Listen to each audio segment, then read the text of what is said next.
রান্না করব বলুন তো? অনেক বেলা হয়ে গেল, রান্না চড়িয়ে দিই। মা, আমার তো বয়স হয়েছে, এখন আমার কাছে শোনার কি দরকার? তোরা নিজে নিজেই আজ থেকে সব সিদ্ধান্ত নিবি, কি করবি না করবি। এ কেমন কথা বলছেন মা? আপনি যতদিন আছেন ততদিন আপনি আমাদের অভিভাবক, আপনি বাড়ির সব সিদ্ধান্ত নেবেন। না রে মা, আমার বয়স শেষ, এখন তোদের সংসারের দায়িত্ব তোদেরই নিতে হবে। আচ্ছা মা, তাহলে আমি আজ খিচুড়ি রান্না করি। আচ্ছা ঠিক আছে মা, সাথে শুকনা মরিচ ভর্তা করিস। ঠিক আছে মা, তাই করব।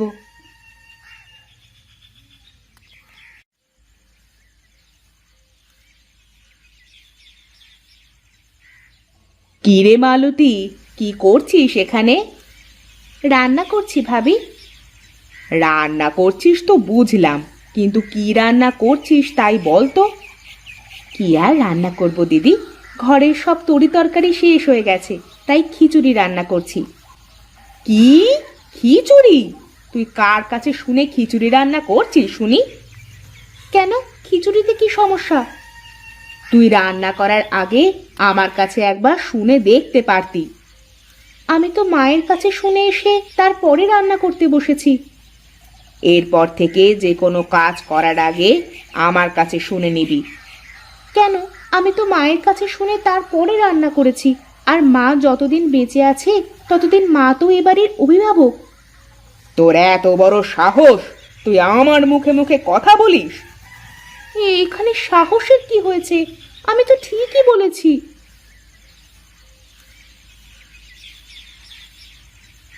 কি ব্যাপার? কি এত ঝগড়াঝাটি কেন এখানে? দেখো না, আমি মায়ের কাছে শুনে রান্না চাপিয়েছি, আর ভাবি আমাকে বলছে যে তার কাছে শুনে রান্না করতে। কি ব্যাপার ভাবি, মা তো এখনো বেঁচে আছে, তাহলে মালতী মায়ের কথা না শুনে তোমার কথা শুনতে যাবে কেন? মা বেঁচে আছে বলে কি এই সংসারে আমার কোনো মূল্য নেই? আমিও তো এ বাড়ির বড় বউ। হ্যাঁ, তুমি এই বাড়ির বড় বউ, কিন্তু এই বাড়ির মালকিন তো না। মা যতদিন বেঁচে আছে ততদিন এই সংসারের সব কিছু মায়ের ইচ্ছে অনুযায়ী হবে, তোমার ইচ্ছে অনুযায়ী নয়। কি? আমাকে এইভাবে অপমান করলে তোমরা? আমি এই অপমানের কথা ভুলবো না, এই আমি বলে দিলাম। আমি আজ থেকে আলাদা হয়ে যাব। এই দেখো ভাবি, এই সামান্য ব্যাপার নিয়ে সংসারে কোনো অশান্তি বাঁধিও না দয়া করে। কি? অশান্তি আমি বাঁধাচ্ছি? এত বড় অপমান!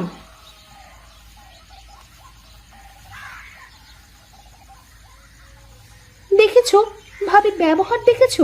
প্রতিদিন আমার সাথে এইরকম ব্যবহার করে ভাবি। বাদ দাও তো ভাবির কথা, সে তো অমনি। আমার খুব ক্ষুধা পেয়েছে, আমাকে খেতে দাও। আচ্ছা ঠিক আছে, তুমি ঘরে গিয়ে বসো, আমি খাবার নিয়ে আসছি।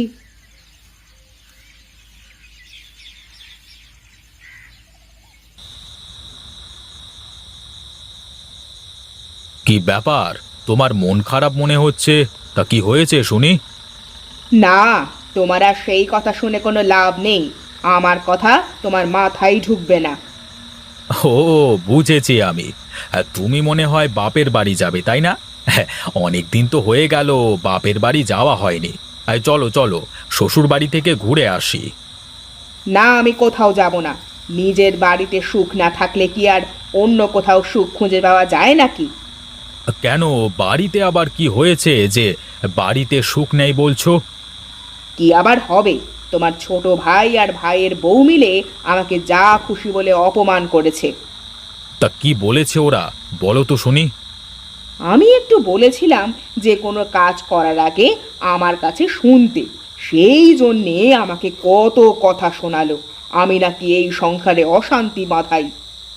আরে মা তো এখনো বেঁচে আছেন, তাহলে মায়ের কাছে না শুনে তোমার কাছে কেন শুনবে বলো? সংসারের সবকিছু মা যতদিন বেঁচে থাকবেন ততদিন মাকে সামলাতে দাও, বুঝলে? আমি অত শত বুঝি না। আমি আজ থেকে আলাদা হয়ে যাব। আমি আর এই সংসারে থাকতে পারবো না। তুমি সংসারের চাল চুলো সব ভাগাভাগি করে দাও, আমি আলাদা হয়ে যাব। তুমি কি পাগল হয়ে গেছো নাকি? কি বলছো এসব? এই সামান্য ব্যাপার নিয়ে কি কেউ সংসার ভাগ করে নাকি? আমি জানতাম তুমি আমার কথায় কানই দেবে না।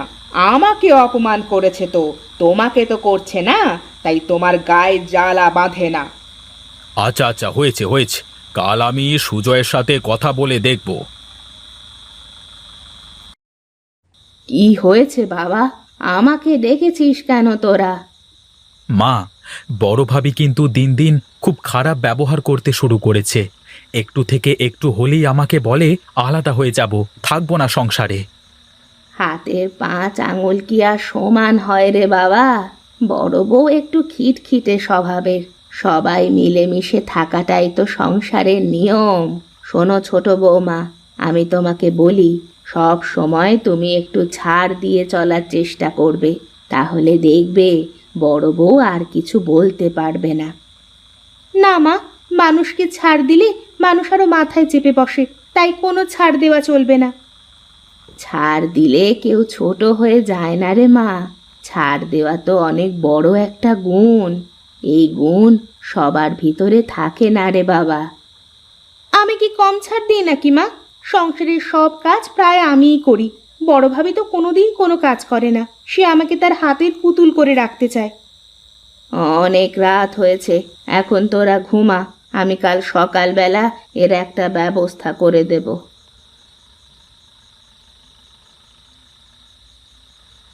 আজ অনেক দিন হয়ে গেল মেয়েটাকে দেখি না। মেয়েটাও অনেক দিন আমাদের বাড়িতে আসে না। মেয়েটাকে দেখতে বড় ইচ্ছে করছে গো। হ্যাঁ, সে তো আমারও করছে গো, কিন্তু মেয়েটা একদিন আসলে তো হতো। আমরা তো অনেক দিন হয়ে গেল মেয়েটার বাড়িতেও যাই না। চলো না, মেয়েটার বাড়ি থেকে একদিন ঘুরে আসি। তা তুমি মন্দ বলনি, একটু যাওয়া আসা না থাকলে আতিতেও তা থাকে না। আর চলো, কাল বিকেল বেলায় যাই, মেয়েটার বাড়ি থেকে ঘুরে আসি। ঠিক আছে, তাই হোক, চলো কাল যাই। ঠিক আছে, কালকে আমি হাট থেকে বড় দেখে একটা কাতলা আর কিছু মিষ্টি কিনে নিয়ে আসবো। আচ্ছা ঠিক আছে, তাই হোক। এখন ঘুমাও, অনেক রাত হয়ে গেছে। হ্যাঁ, চলো চলো ঘুমাই।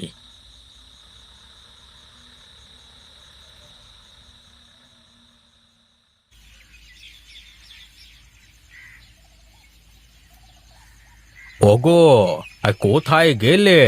আমাকে এক ঘটি জল দাও তো, হাত মুখ ধুয়ে বাজারের দিকে যাই একটু।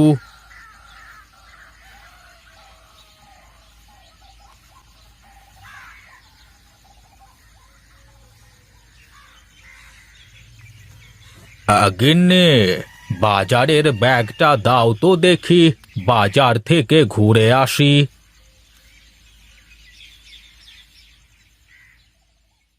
এই নাও ব্যাগ, তাড়াতাড়ি ফিরে এসো কেমন? তোমার তো আবার বাজারে গিয়ে চায়ের দোকানে বসে আড্ডা দিতে লাগলে দিন দুনিয়া সব ভুলে যাও। কি আর করব, এই শেষ বয়সে ওখানেই একটু শান্তি মেলে। সব বুড়ো মিলে পুরনো স্মৃতিগুলো একটু ঝালাই করি। তা সব ঠিক আছে, তবে আজ তোমার ঝালাই বাদ দিয়ে তাড়াতাড়ি বাড়ি চলে এসো না গো, মেয়ের বাড়িতে যেতে হবে তো। হ্যাঁ, তুমি সব গুছিয়ে রাখো, আমি বাজার থেকে ফিরে এসেই চলে যাব। আচ্ছা ঠিক আছে, তাই হবে, তুমি এসো।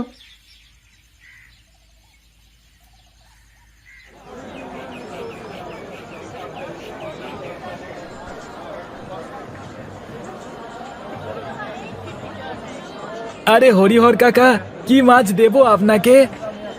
দে দে, বড় দেখে আমাকে একটা কাতলা মাছ দে দেখি। মেয়ের বাড়িতে যেতে হবে, বুঝলি তো। হ্যাঁ আচ্ছা কাকা, এই নাও, এই বড় মাছটা নিয়ে যাও, খুব ভালো হবে। এই পাশের গ্রামের বিলের মাছ। আচ্ছা আচ্ছা, দে দে। এই নাও টাকা, আমি মিষ্টির দোকানে যাই।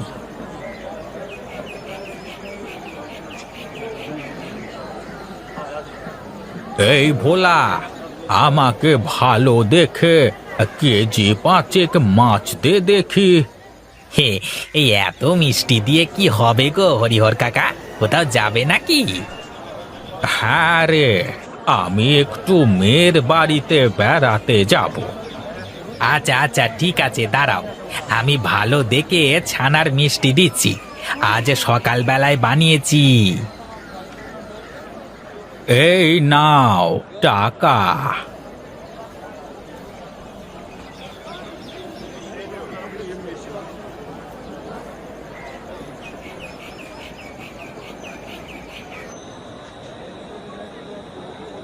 কি ব্যাপার কাকা বাবু, কোথায় চললে?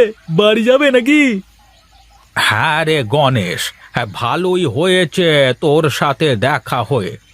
আমরা আমরা আজকে মেয়ের বাড়িতে যাব। হ্যাঁ, আমাদের দিয়ে আসতে পারবি তুই? কেন পারবো না, অবশ্যই পারবো। বেশ বেশ, চল তবে।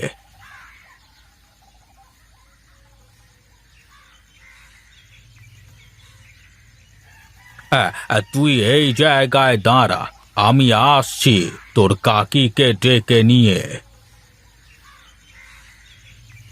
কোথায় গো? গাড়ি চলে এসেছে, তাড়াতাড়ি চলে এসো।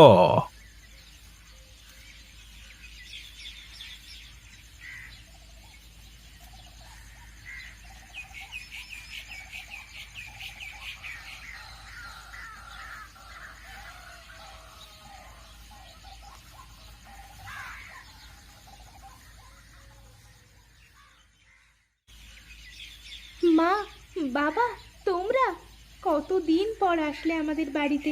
আমি ভাবছিলাম আমি যাব বেড়াতে। এসো, ভেতরে এসো। হ্যাঁ রে মা, তোকে দেখতে বড় ইচ্ছে হচ্ছিল, তাই চলে আসলাম। ভালোই করেছো, এসো ভেতরে গিয়ে বসো।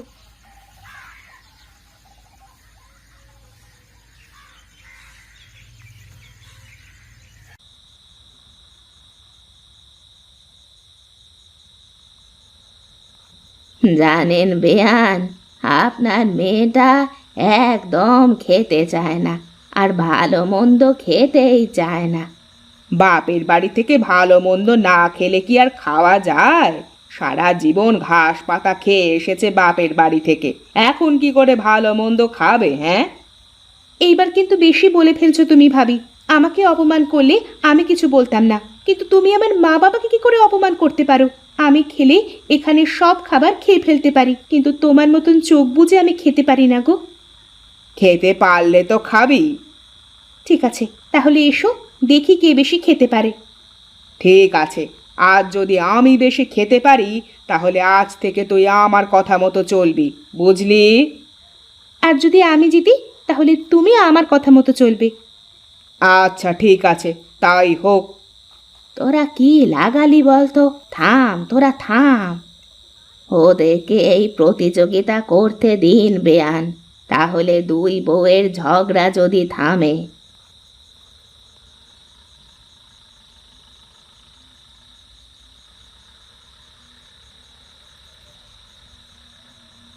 আমি আর খেতে পারবো না, তুই জিতে গেছিস মালতী।